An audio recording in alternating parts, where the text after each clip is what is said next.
accounting department. The accounting department wasn't trained, and so therefore, I mean, this isn't a disparaging thing to say, but they wouldn't have a clue as to whether or not the bill was high.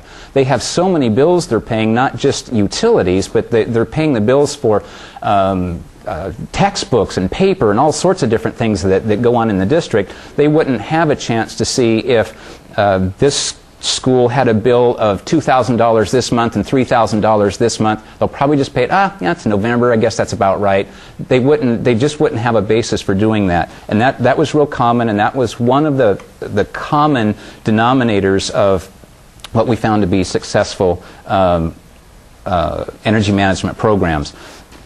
When this organization was done, our superintendent came to me and said, you know, Dave, is this something that we can do ourselves?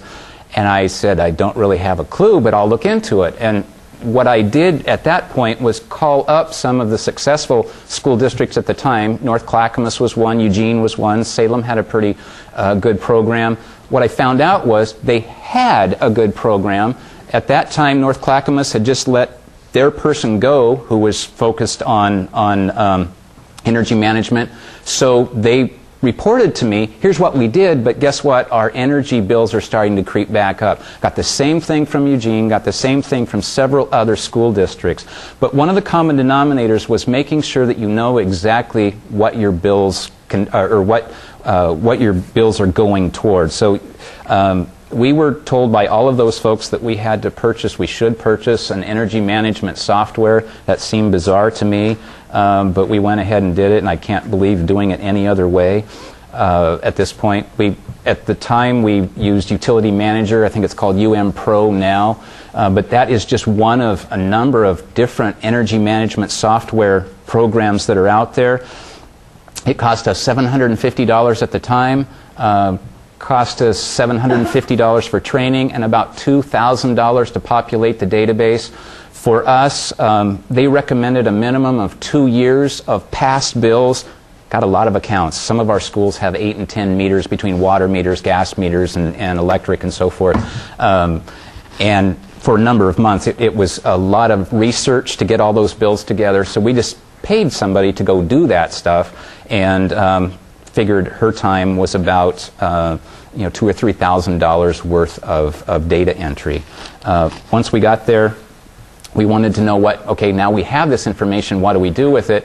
One of the first things we were able to do was compare our sites among themselves. So I could look at an elementary school that has 60,000 square feet here, 500 students, look at another one that's 60,000 square feet, 500 students, and see how they compared on their energy use. A point for later, almost across the board, anytime I've ever looked at a school district, it's the newest schools, keep that thought in mind, that use the most energy.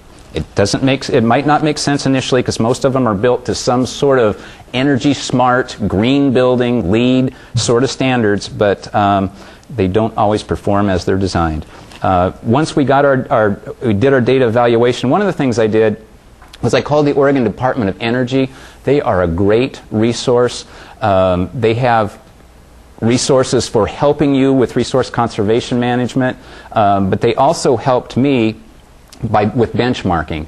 I called them and I said, hey, I'm using 81,000 BTUs per square foot at this school. How is that? And they said, well, if it's an elementary school, you should be down around 39 to 42. So we had a lot of work to do on a lot of our facilities. Eventually we sought funding assistance. I'll get to that in a little bit. We started training our own people. We used the word indoctrination, and ultimately it becomes institutionalized. And I'll kind of explain what that means in our district and what I hope it can mean for you if you have districts to take this back to. When we started someone had an opportunity to look at our data and kind of thought we weren't inputting our data correctly because it represented that we were doing better than probably a school district could. That was the people at Utility Manager. The gentleman said, hey, can I take your data and look at it? We'll move it into an upgrade, and we'll clean it up for you. And as they began to do that, they realized that we had actually done a pretty good job of inputting our data, and the success that we thought we were experiencing and that we were beginning to share with some of our principals and teachers and administrators, we were indeed accurate. This slide is very yellow. This slide is a sort of a result of him asking us, well, what did you do? And we didn't start ours with a game plan, but if you want a game plan, this is a good one. At the end, I'll show one that EPA puts out that is even more succinct than this, and is just a really good roadmap to follow.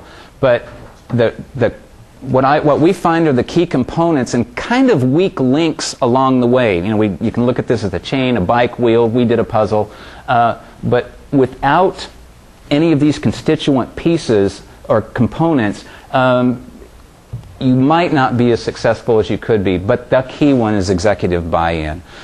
What I find when I talk to people who do what I do is that they don't have the support from their school districts. I don't get it. I do not understand it.